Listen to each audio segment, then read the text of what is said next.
Hello, my name is Gloria, and I am 45 years old. I live alone in my cozy, yet somehow always cool, house in Portland, Oregon, where the rain polishes the roofs to a matte sheen, and the greenery outside the window seems impenetrably emerald. I got divorced almost 5 years ago, and it wasn't the kind of divorce that leaves scorched earth, salt in the wounds, and bitter foam at the mouth. No, it was simply two people, once one whole, who quietly and mutually realized that their future paths were diverging, like two rivers that had long flowed in the same channel but were ultimately destined for different oceans. We parted civilly, like adults, fairly dividing everything we had acquired, both memories and property. My ex-husband, a fundamentally decent man, found happiness again 2 years ago and moved to sunny California, and I was sincerely, kindly happy for him. And before we continue, write in the comments from which city you are watching this video. Enjoy. The only shadow cast over this seemingly prosperous existence was a quiet, time-faded pain I had learned to coexist with. I cannot have children. We tried for years, spending hope and energy, but nothing worked, as if nature itself was against this union. After the divorce, I accepted this completely, as one accepts an incurable but not fatal illness. Instead of the ghost of motherhood, I focused on other things, building my life around new, if less resonant, meanings. But I still had family. My parents, who were past their 70s but were holding up well, and my younger sister Kelly, who is now 38. Kelly had been the universal favorite since her earliest years, that sunny child around whose orbit everything revolved naturally and joyfully. She married young, and her life unfolded as if by design. 2 wonderful children, a daughter, Emma, 14, just beginning to realize her charming power, and a son, Tyler, 10 years old, all motion and energy. After the divorce, I was left with a considerable sum of money. My ex-husband and I had both worked hard and persistently. Our financial cushions were thick and reliable. The house I kept for myself was fully paid off, and the amount in my savings and investment accounts generated enough interest that I no longer needed to work. I lived comfortably, steadily, in the quiet of my own routine. Sometimes I traveled alone, volunteered at the local food bank, donated money to charities whose goals resonated with me. I tried to be a good aunt and an obedient daughter, helping my family whenever it was within my power to change something. A few years ago, Kelly and her husband started planning to buy their own house, but they didn't have enough for the down payment. Without a second thought, I gave them $40,000 from my savings, not as a loan, but as a gift, from the bottom of my heart. They seemed so grateful then. Their words were warm and sincere. At least I was sure of it. On that Saturday, right on the cusp of summer and autumn, Kelly was hosting a family barbecue at her house, the one I had helped her buy. I spent the morning baking a homemade peach pie, the one considered my signature dish, infused not only with sweet juice, but also with invisible care. I arrived at their house around 2 in the afternoon. After parking on the street, I picked up the still warm pie dish and headed for the gate. The gate to the backyard was closed, but through the wood I clearly heard laughter and lively voices. I was about to pull the handle when my hearing caught Kelly's clear, ringing voice. "So where's Gloria?" she said with a feigned carelessness. Someone present answered something, but I couldn't make out the words. They blurred into an indistinct murmur. And then Kelly laughed, a short, sharp laugh, and tossed into the air. "I hope she gets into an accident and doesn't come." And that blow, like a knife, cut through the air. And following it, laughter, not one, but several voices merging in unison. I unmistakably recognized my mother's stifled chuckle and my father's deep, bass guffaw. They were joined by Mark, Kelly's husband, and even the clear, childish voices of Emma and Tyler. I froze on the spot as if rooted to the ground, clutching the pie dish in my suddenly numb fingers. My heart pounded in my chest so hard that it throbbed in my temples. For a moment, brief as a flash, I wanted to turn around, retreat into the shadows, get in the car, and drive away, leaving that pie and that pain on the doorstep. but I didn't do it. I didn't allow myself that weakness. Gathering all my willpower, I opened the gate and stepped into the backyard, plastering a serene, unknowing expression on my face, as if I had just descended from heaven and heard nothing. No one greeted me with a smile. No one called out, came over to hug me, or even just to say hello. This coldness had been hanging in the air for a long time, but each time I convinced myself that I was just imagining it, that I was too sensitive and vulnerable. Silently, I walked over to the long table laden with food and placed my pie on a free corner. Then I headed to the far end of the table, where a lone folding chair stood, as if waiting just for me, and sat down. My parents were sitting at the opposite end, engrossed in conversation. Their glances slid over me briefly and they nodded, dryly, almost formally. That was all. No hugs, no warm words, nothing. Kelly and Mark were standing by the grill, their backs turned to me, and they didn't even turn around at my arrival. Emma and Tyler were running around the lawn, their laughter carefree, and they ran past me, so close that the breeze from their movement touched my face. But they didn't see me, as if I were an empty space, a transparent ghost at the family table. I sat on that very chair, as if chained by invisible chains, for 3 long, dragging hours. The sun made its leisurely arc across the sky, casting elongated, distorted shadows that seemed like metaphors for my relationship with this family. I ate nothing. A lump in my throat, cold and dense, wouldn't let me swallow a single morsel. I only sipped water from a transparent glass from time to time, watching as the others eagerly devoured grilled meat and salads, laughed and exchanged jokes, living their full, noisy lives, in which there was no place for me not only at the common table, but also in their thoughts.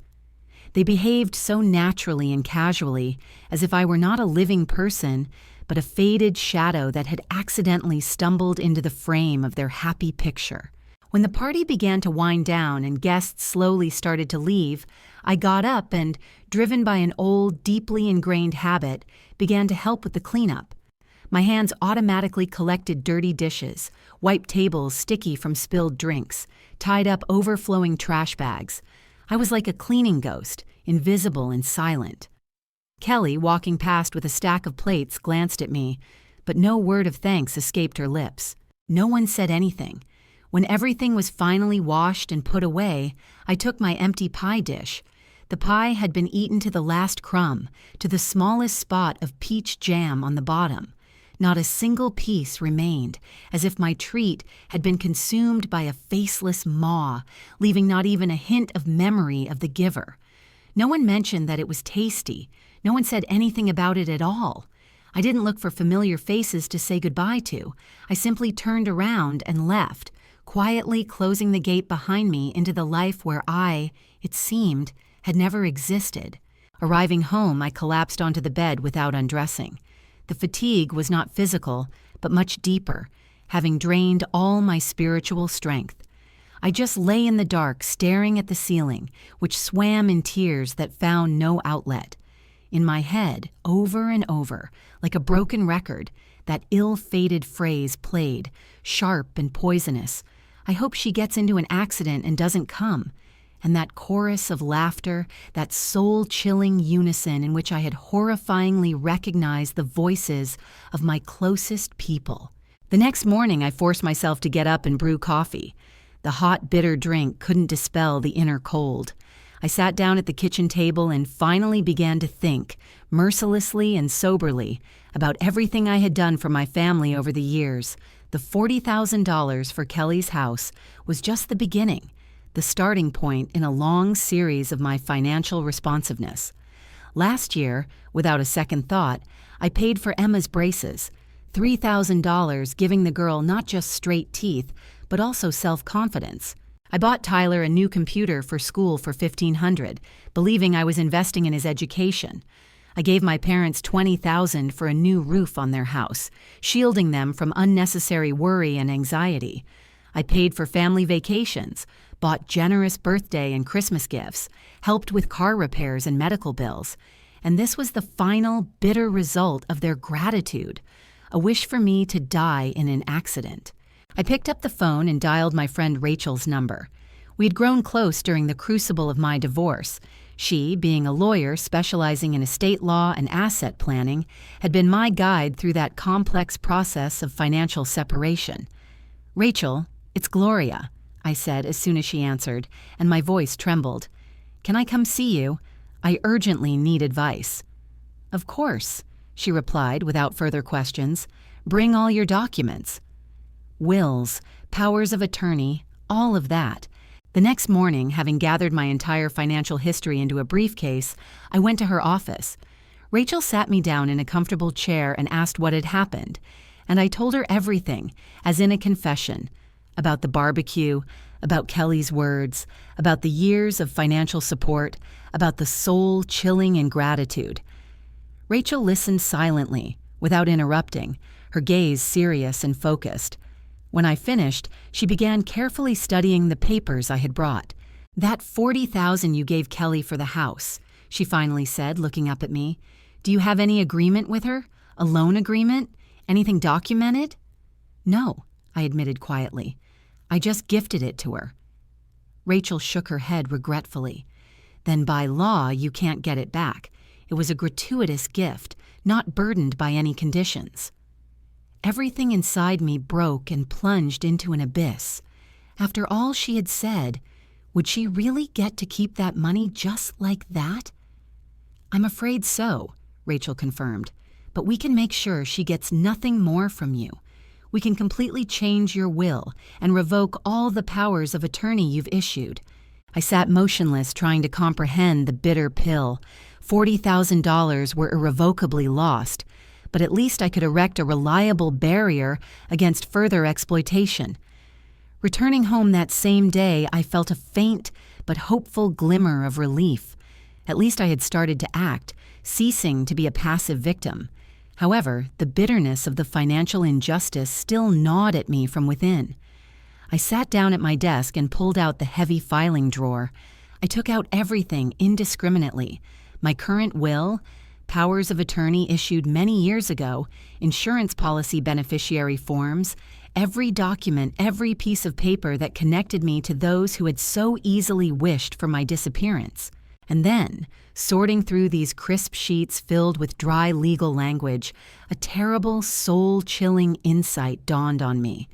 I realized how pervasive and total Kelly's influence on my life was, her presence inscribed in the most important, fateful aspects of it. She was listed as my attorney in fact, with the right to make medical decisions for me if I were to become incapacitated. A matter of life and death was in the hands of a person who wished for me to disappear. She could have unobstructed access to my bank accounts, manage my funds. She was named the primary beneficiary of my insurance policy, and in my will, she was designated as the main heir. My parents, who had silently supported her with their laughter, were next in line, and Emma and Tyler, who had run past me as if I were an empty space, were also written into this list, this parade of my ill-wishers awaiting my death as manna from heaven. I felt physically stifled, my vision darkened. These people who secretly wished for me to get into an accident were, by the will of these papers, supposed to inherit everything I had worked so hard to build, everything that constituted the material shell of my solitary life. The next morning, unable to bear the heavy burden of this knowledge any longer, I crossed the threshold of Rachel's office again, clutching the fateful folder in my hands. "I want to immediately revoke all powers of attorney granted to Kelly," I declared, and my voice, to my surprise, sounded firm and even. "And I want to completely change my will. I need to remove my parents, Kelly, and her children from the list of my heirs, erase them once and for all." Rachel looked at me carefully, almost intently, assessing my resolve. "Are you completely sure about this, Gloria? This is a very serious step." "Absolutely sure," I replied without flinching. "All right," she nodded, accepting my will as a given. "Then who would you like to see as your heirs?" I thought for a moment, sifting through the faded pictures of my solitary existence. "I don't know for sure yet," I admitted. "Perhaps it's worth appointing a professional trustee who can manage everything competently. Or maybe everything should go to charitable organizations, those that truly help people. I only know one thing for certain. None of them, my former family, should get a single cent from me. Rachel nodded silently and immersed herself in the work. It took several long hours, filled with the clicking of a keyboard and the rustling of papers. We meticulously went through every line, every clause. She annulled, one by one, all the powers of attorney granted to Kelly, forever depriving her of any power over me and my property. She crossed out the names of my parents, Kelly, Emma, and Tyler, from my will, as if erasing them from my posthumous will. She changed all the beneficiary designations in the insurance policies. When the last document was ready, I, without hesitation, signed it, a sweeping and confident signature, drawing a line under the past. Rachel certified all the copies and handed them to me. "Keep these in a safe place," she said, and understanding was in her eyes. I walked home, and a strange, unfamiliar feeling of lightness filled me, as if I had dropped a heavy burden from my shoulders. Finally, I had done something to protect myself, to shield my space from those who wished me harm. As soon as I crossed the threshold of the house, I called a locksmith. He came that same day, and under his skilled hands, the old locks on the front and back doors yielded with a creak, replaced by new, shiny ones with a different key pattern. He made me several spare copies, but this time I wasn't going to hand them out to my parents or Kelly. These keys were meant to unlock the door only for me and those I myself chose to let into my life. The next day, I went to the bank. Asking for the manager, Susan, a woman I had done business with for many years, I firmly stated, "I need you to check all authorized users who have access to my accounts." Susan, clicking her mouse, studied the information on the monitor. "You have one authorized additional cardholder," she reported. "Your sister, Kelly Andrews." "I want to immediately revoke any access she has," I said, and my voice did not tremble. "Block her card, remove her name from all my accounts, deposit and investment, and reissue all cards solely in my name. I also need to change all security questions for online banking access, logins, and passwords." Susan looked surprised, almost stunned by such decisiveness, but being a professional, asked no unnecessary questions. "I can do that right now," she said, and the next hour was spent filling out paperwork and confirming transactions. When I stepped out of the cool bank silence onto the bustling street, I was overcome by an even stronger, almost dizzying sense of liberation. The air seemed cleaner, the future more certain. However, this peace did not last long.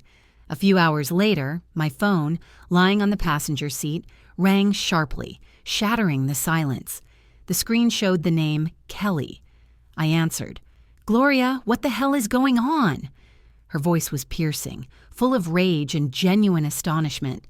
"I was just trying to buy school supplies for the kids, and my card was declined. I can't access your account. The system gives an error." "That's because I revoked your access," I replied calmly, almost detachedly. "What?" She didn't understand, as if hearing in a foreign language. "Why? Why did you do that?" "Because I heard what you said at that barbecue," I continued, and each of my phrases was a honed blade. "I heard you say you hoped I would get into an accident and not come, and I heard everyone laugh, your children and our parents." A deathly pause hung on the other end of the line, thick and ringing. Then Kelly, gathering herself, said with a fake laugh, "That's ridiculous. You must have misheard."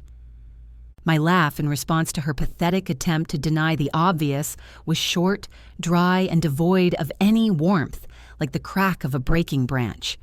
"I'm not deaf, Kelly," I said, and every word was a honed blade.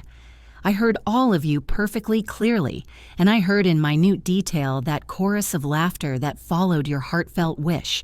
"You always exaggerate everything," her voice screeched again, familiar notes of irritation and an attempt to turn everything upside down sounding in it. "No," I objected with an icy calm that surprised even me. "This time I am not exaggerating.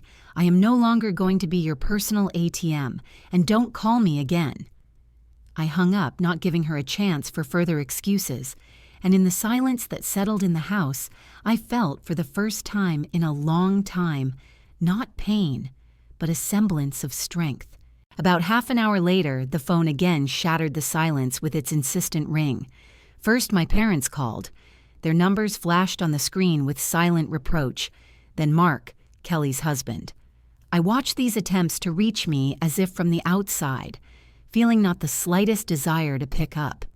Then messages started coming, one after another, filling the phone's memory with caustic justifications. Mom wrote that I was being unreasonable and making a scene out of nothing. Dad echoed her, accusing me of being overly emotional and reacting too strongly. Mark tried to appeal to pity, mentioning that I needed to calm down and think about the children, who apparently vitally needed my money, but not my presence. I did not dignify any of these messages with a response, leaving them hanging in the air like unpaid debts. The next day, following the planned course, I was in the office of real estate lawyer David Thompson, a man recommended by Rachel. I brought with me a hefty folder with all the documents for the house, the deed, tax returns, bills for numerous repairs, the entire material history of my nest. I want to place my house in a trust, I declared, as soon as I sat down in the leather chair. I don't want anyone from my so-called family to have access to it. Not now, not in the future, after my death. David, a man in his 50s with an attentive gaze, nodded. A living trust would be perfect in this case. You will be the sole trustee and beneficiary while alive. And after my death, I don't want it to go to anyone, I interrupted him.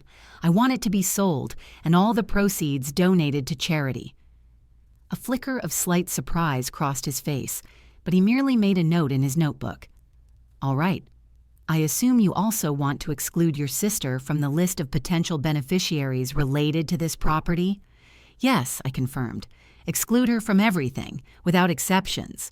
We spent almost 2 hours working, meticulously checking every detail, signing paper after paper, building legal barriers that were supposed to forever protect my space from their encroachments. When everything was completed, David handed me a sturdy folder. "This is your trust package," he said. "Keep it in a safe place."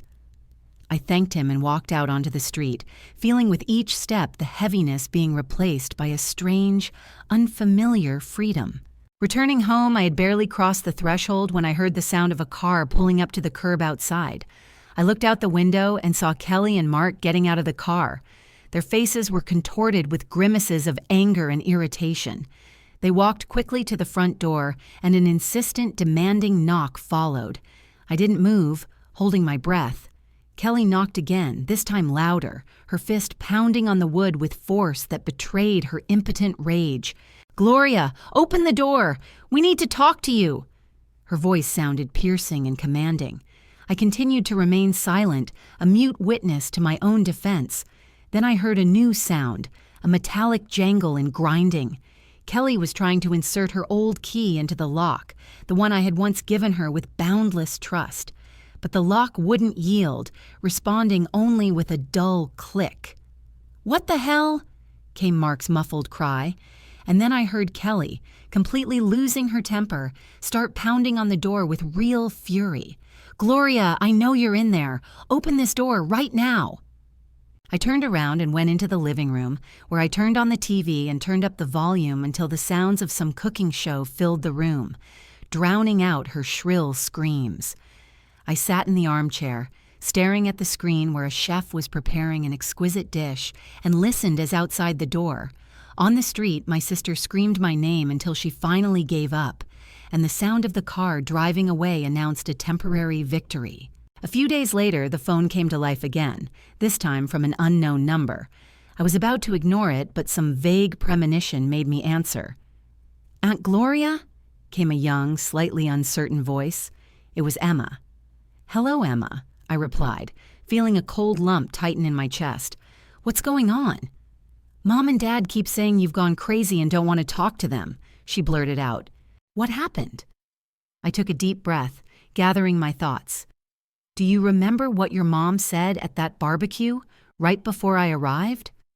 A short but eloquent pause hung on the other end of the line. You mean when she said she hoped you'd get into an accident? Yes, I confirmed quietly. That's exactly what I mean.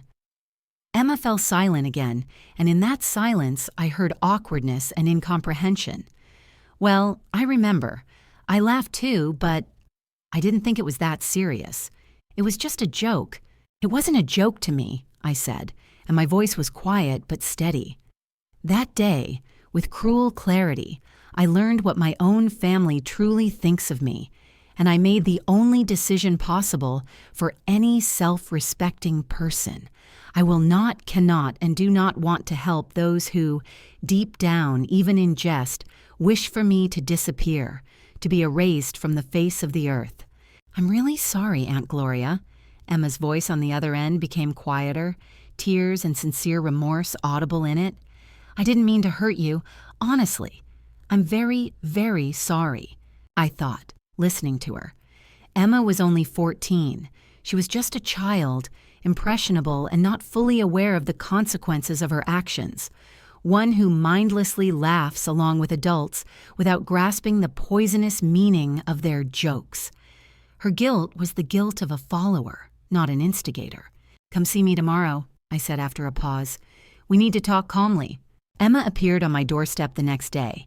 She stood, shifting nervously from foot to foot, her gaze full of uncertainty, as if she didn't expect the door to open for her at all. I let her in. Come in, sit down. We settled in the living room, and Emma stared at her hands, folded on her knees. I'm really sorry again, Aunt Gloria, she repeated, not looking up. I know I already said it on the phone, but I really mean it. I shouldn't have laughed. It was mean and cruel. Yes, it was mean, I agreed. But you're only 14. You, unlike your mother, haven't yet learned to think about which words can hurt. Your mother is a grown woman. She should be wiser and kinder. I know, Emma whispered, but I'm still sorry. I looked at her bowed head, at her trembling lips, and it seemed to me that her regret was not an act but something genuine, coming from the heart. I still love you, Emma, I said softly, but I'm not ready to forgive you. Not yet. I need time to process and rethink everything. I understand, she nodded. I'll wait as long as you need. We sat for a while longer, talking about unrelated things, about school, her plans for the future, her friends. The conversation flowed almost naturally, almost normally, and when she left, a brief but palpable lull settled in my soul, as if a small weight had been lifted. However, the next few days, which passed in relative calm, turned out to be just the calm before the storm. Soon my family began their siege again. The first to appear were my parents. They knocked on the door, and their voices, penetrating through the wood, sounded authoritative and irritated. Gloria, this is just ridiculous now, my mother shouted. We're family. You can't just erase us over one thoughtless comment. I didn't answer, holding my breath on my side of the barricade. You're being completely unreasonable, my father added, and his bass became more threatening. Open this door right now. I remained motionless and silent, like a rock. The next day, Kelly and Mark arrived. Her fists pounded on the door with renewed force. You've completely lost your mind, Gloria, she screeched. This is insane. You're destroying our family with your own hands. In response, I turned the TV up to full volume, drowning out her hysterical accusations with the sounds of someone else's carefree life. After these visits repeated a few more times, a simple and disheartening truth finally dawned on me. As long as I lived in this house, I would never know peace. They knew my location. This address was an open book to them, and they could show up here whenever they wanted, terrorizing me with their demands and reproaches. I needed to run. I found the number of the realtor, Tom, in my address book, who had helped me and my ex-husband sell rental property many years ago. I called him and explained the situation without unnecessary emotion. I wanted to sell my current house and buy something smaller, inconspicuous. I need a good apartment, I said. Cozy, with all the necessities, but without frills, and it needs to be quick and quiet, without unnecessary publicity. I don't want my family to find out anything. Tom, a professional to his fingertips, replied that he could help. Within 2 weeks, he found the perfect option for me, an apartment in another quiet neighborhood. It was smaller than my previous house, but it had everything I needed: 2 bedrooms, a bright kitchen, sunbeams falling from the large windows. We closed the deal with astonishing speed. I began secretly, little by little, so as not to attract attention, to pack my things. I didn't give my new address to anyone, not my parents, not Kelly, not even Emma for the time being. When everything was ready, I hired movers, and we moved my life out of the old house in one day. I left it empty, lifeless, ready to meet its new owners. The apartment cost me less than the house was sold for, and the pleasant price difference returned to my savings account like a light breeze, becoming a small financial consolation after all the storms I had endured. 2 weeks had passed since my quiet, almost secretive move when a message from an unknown number flashed on my phone screen. But the style, full of irritation and demands, was unmistakably recognizable. It was Kelly. "We came by your house and found out you sold it. Where are you living now? We need to know your whereabouts." I pictured her face, distorted by anger and bewilderment, her futile attempts to open the door with the now useless key, her fury at realizing I had slipped out of her sight. I left the message unanswered, allowing silence to be my only and most compelling argument. A week later, in my new mailbox, as sterile and impersonal as everything in this building, lay a letter from my parents. The paper was thick, the envelope expensive, but the words printed on it were full of venom and reproach. They wrote that I was behaving like a madwoman, that I had irresponsibly abandoned my family, that they were bitter and ashamed of me. The phrase concluding this message was burned into my memory like a red-hot iron. "If anything happens to you, don't you dare come to us for help. We will not take you back after all you've done." I reread these lines twice, letting them seep into my core to finally kill the last sprouts of doubt or pity. Then I neatly deleted the email. If that was their true attitude, so be it.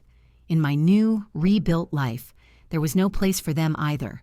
From that day on, I completely cut off all communication, with my parents, with Kelly, with Mark. The only thread connecting me to the world I had left was Emma. From time to time, she would call me, and we would arrange to meet on neutral ground, in a cozy coffee shop that smelled of freshly ground coffee and sweet pastries. I still hadn't given her my new address, keeping it a secret like a treasure.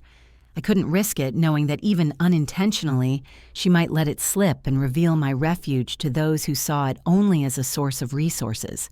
A few weeks after my disappearance, Emma celebrated her 15th birthday. We met at our usual cafe, and I gave her a modest card, inside which was a $500 gift card. When she opened the envelope, her eyes widened in amazement. "This is for you," I said. "Spend it on something you really need." "I'll save it for a laptop," she immediately decided. "For college. Thank you so much." I couldn't help but smile. "That's very sensible. I'm proud of you." Emma looked down into her cappuccino cup. "Things at home are pretty tough right now," she quietly admitted.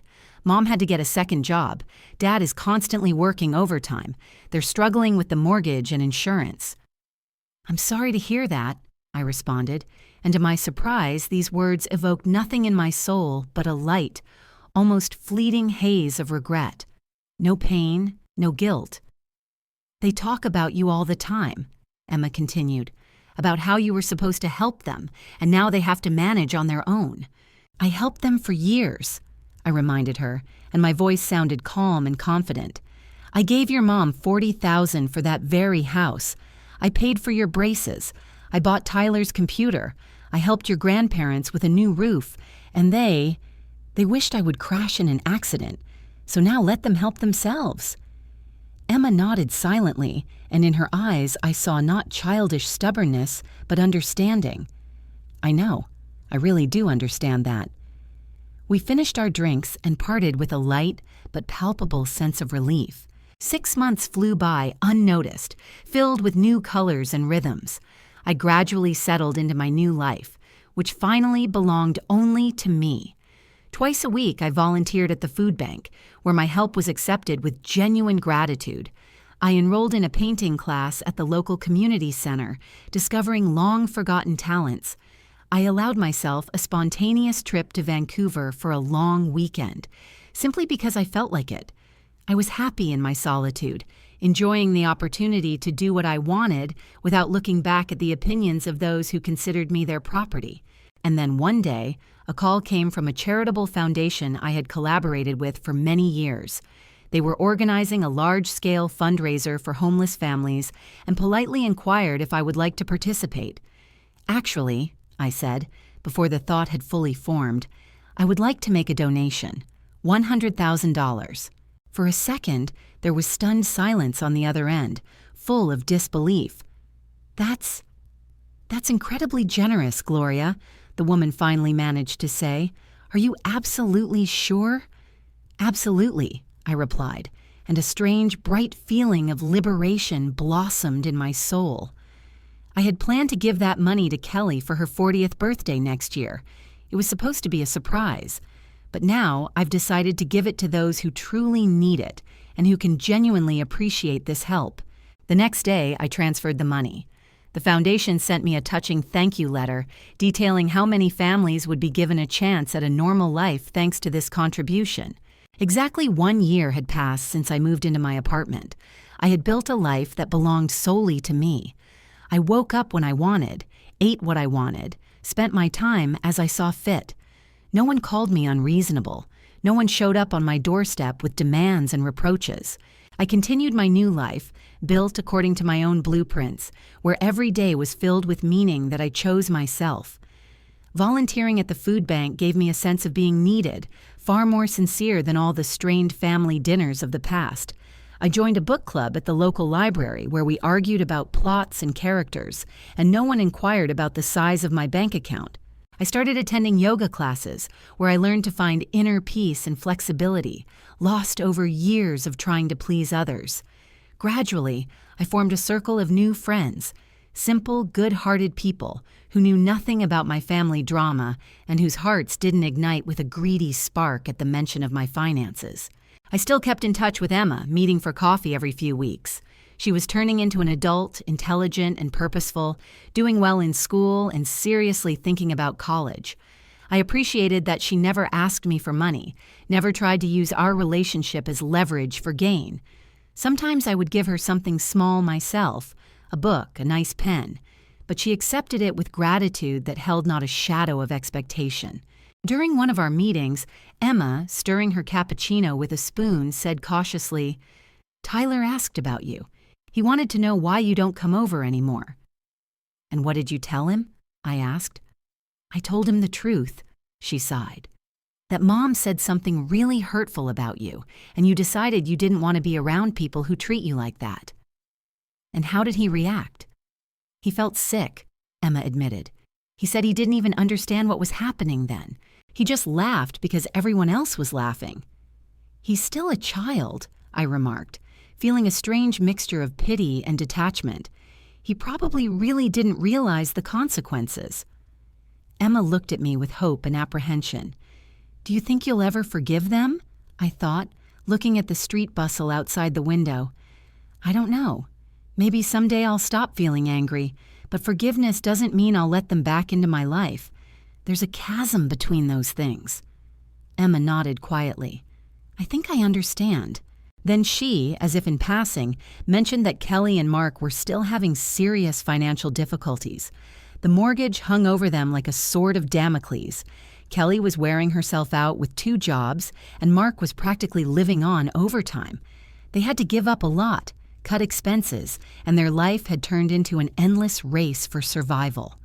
A tiny part of my being, the one that remembered the years of care, contracted with pity. But overall, I felt nothing but cold, pure emptiness. They had made their choice, treating me like a wallet and ultimately wishing I didn't exist. Now they had to face the consequences of that choice without my generous safety net. About 6 months after the first message, a new letter arrived from my parents. It was in the same tone. I was a disappointment. They had raised me better, and I should be ashamed for abandoning my family in a difficult time. I deleted it without bothering to respond, like discarding an unwanted flyer. Rumors reached me that they were actively complaining about me to their friends, painting a picture of madness and cruelty, portraying me as a monster who had severed all ties without reason. It didn't hurt me anymore. Those whose opinions mattered to me knew the truth. About a year and a half after my move, I found an envelope in my mailbox with Kelly's familiar handwriting. Apparently, she had somehow gotten hold of my address. Perhaps Emma, without meaning to, had let it slip. The letter was long, filled with penitent phrases. She wrote that she regretted her words at that ill-fated barbecue, that it was a terrible, inappropriate joke, and she didn't mean it, that she missed me and wanted to restore our relationship. For a moment, something stirred in my chest, an old, naive instinct of hope. But then the tone of the letter changed. It went into detailed descriptions of how hard things were for her family, how they were barely making ends meet, how the children needed new things for school, and how she hoped I would show understanding and offer them help. And then the full bitterness and cynicism of the situation hit me. Even her apologies, these carefully crafted words of remorse, turned out to be just a disguised, desperate plea for a monetary handout. Without any emotion, I took the letter, tore it into several pieces, and sent it to the trash, where it belonged. 2 years after I accidentally overheard that fateful conversation at the barbecue, which became the point of no return, I was sitting one quiet evening in my cozy apartment, illuminated by the soft light of a desk lamp. And suddenly, with absolute crystalline clarity, I realized something. I was happy. Not just content or calm, but truly deeply happy, which felt like a quiet, warm wave washing over my entire being. Peace had finally settled in my life, not as an absence of noise, but as a deep inner harmony that no external voices could disrupt. I had sincere friends who valued me for myself, not for the material benefits I could offer. I had activities that filled each of my days with meaning and personal joy, and I had sufficient finances to live comfortably and support causes I truly believed in. I no longer needed my former family, and I, with the exception of my wallet, was not needed by them.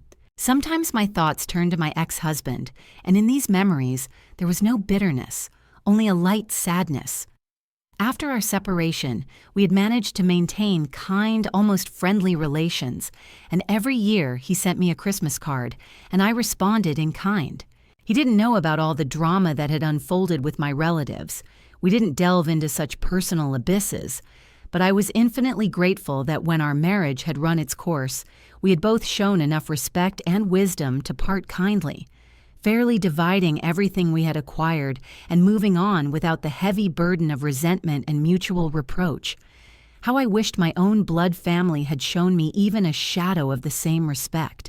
When Emma turned 18 and graduated from high school, I attended her graduation ceremony, sitting in the large hall among the noisy, jubilant families. Kelly and Mark were there too, but we existed in the same space like parallel lines, not crossing glances or exchanging a single word.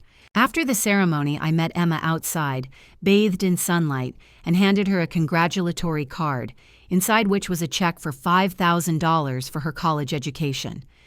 "Use this for books, a good computer, or whatever else you need," I said. Emma hugged me tightly, like an adult. "Thank you, Aunt Gloria. You've been so kind to me even when I didn't deserve it." "You apologized, and you meant it," I replied, "and that's the only thing that matters." In the autumn, Emma left for college, and sometimes she called me to share news about lectures, her roommate, and her new, independent life. I listened to her and felt a quiet, bright pride. As for me, I continued to lead my quiet, peaceful life, built according to my own discretion. I donated money to charities, volunteered, traveled when the desire arose, and spent time with friends who valued my company. And now, 3 years after that ill-fated barbecue, I can state with all honesty, I do not miss my family, not my parents, not Kelly, not Mark. The only person I remained connected to was Emma, and that was quite enough for me. Through all these trials, I learned a harsh but important lesson. Family is not just shared blood. It is, first and foremost, mutual respect, sincere love and kindness towards one another. And when people show you their true face once, you must believe them without stubborn self-deception. My family clearly demonstrated that they did not value me, so I ceased to value them. And paradoxically, I have never felt so happy and free. Sometimes, of course, I remember that $40,000 I once gave to Kelly. Money I will never get back. A slight annoyance sometimes stirs at the bottom of my soul, but then I mentally return to that $100,000 I transferred to the charitable foundation, to the money that actually helped families in need, people full of sincere gratitude. And then I understand that this was the price of my liberation. Now I am 48 years old and I have a good, fulfilling life. I have my health, my home, precious independence. I have friends, hobbies, and a clear purpose. I no longer need people around me who, deep down, wished for me to disappear, who,